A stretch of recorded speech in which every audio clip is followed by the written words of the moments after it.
All right, come on, Looney. All right, here we go.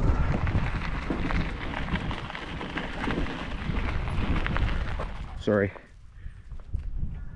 It says it's 9 now.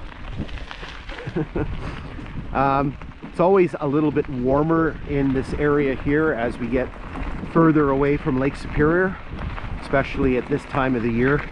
The lake is quite cold from the winter, so we have that closer to the lake. You have that moderating effect, so usually sometimes there's a considerable temperature difference between Lake Superior and the areas inland. You know, sometimes it's like well over 10 degrees Celsius difference.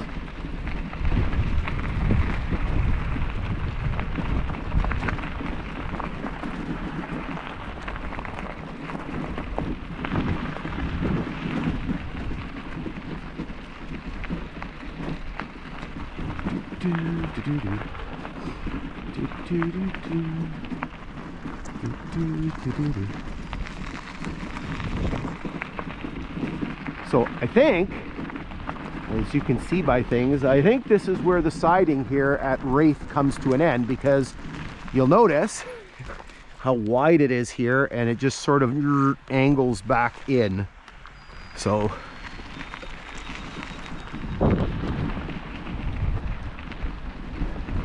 you can see the beaver's done a job here.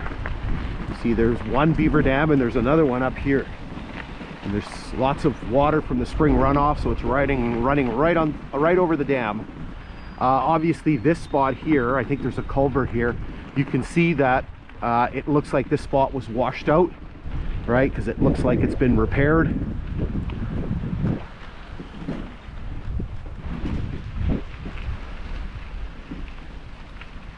And you can see here the second dam.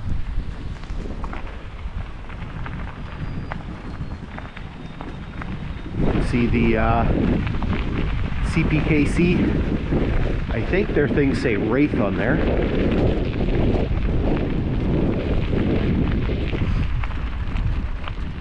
Oh, almost went right by it. So this morning we were looking for stuff, so you can actually see what's left of a telegraph pole here, right there. So you can see it's got double cross beams. Nothing, not too much left of it. There's no insulators on there. Obviously picked clean. Don't worry, once we get that section that we're doing tomorrow on the other side of Dog River Road, you're going to see lots of them still standing. Lots.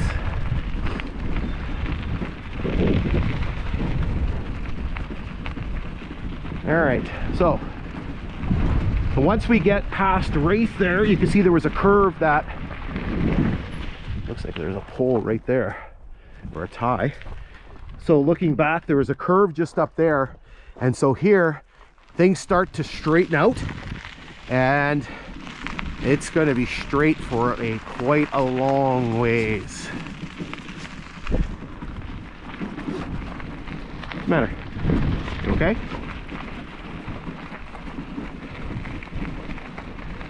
Like I said, I don't want to burn Luna out because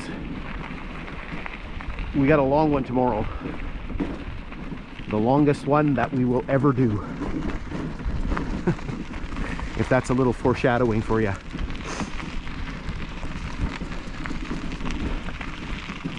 So here you can see some of the vestiges of some of the logging that was done in the area.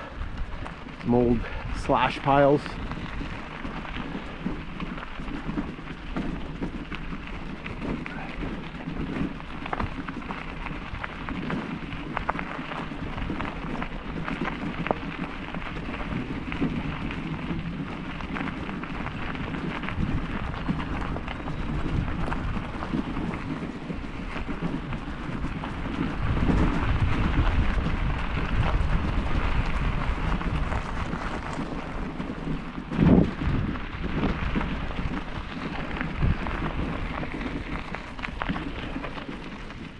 Where are you going?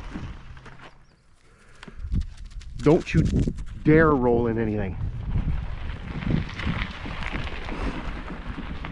All right, let's resume our journey here. Maybe what I'll do is we're kind of into kind of a quiet spot here, so maybe I'll just zip you ahead until we get to our next point of interest.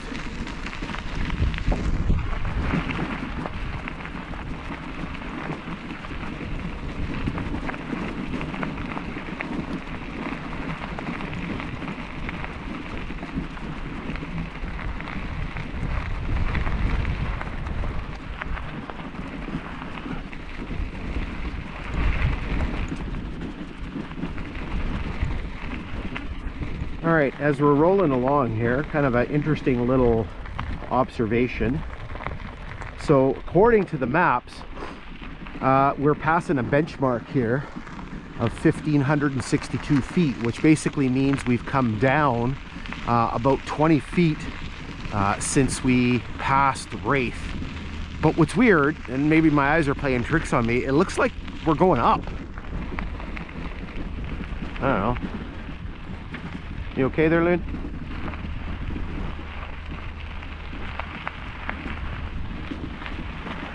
Because we're now supposed to be kind of coming down a little bit, if I remember correctly. Let me check. Pretty sure where we're going to end this hike, there's a bridge. Yeah. So that is showing me 1506. So we're supposed to be going down. I don't know.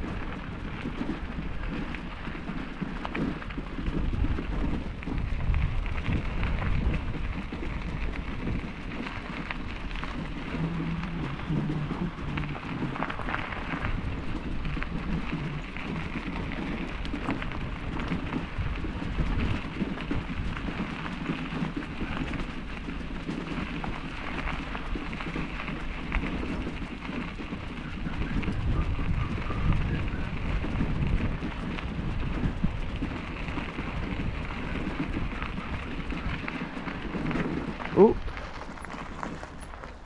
look at what we got here. Sometimes you see things that you miss. Well, it's at least part of a telegraph pole. You can see the number on it.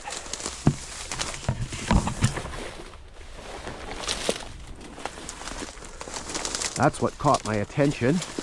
You can see where it was cut off there. I can't see the... It's got a 5 on it. The crossbeam is gone. You can see the brackets for it. I'll try to extricate myself out of here now. So it is springtime. It's a rock. But the forest fire hazard, it's kind of weird. A couple weeks ago we got some rain, quite a bit of rain, but the forest fire hazard is high, and you can tell everything's crunchy and dry. All right.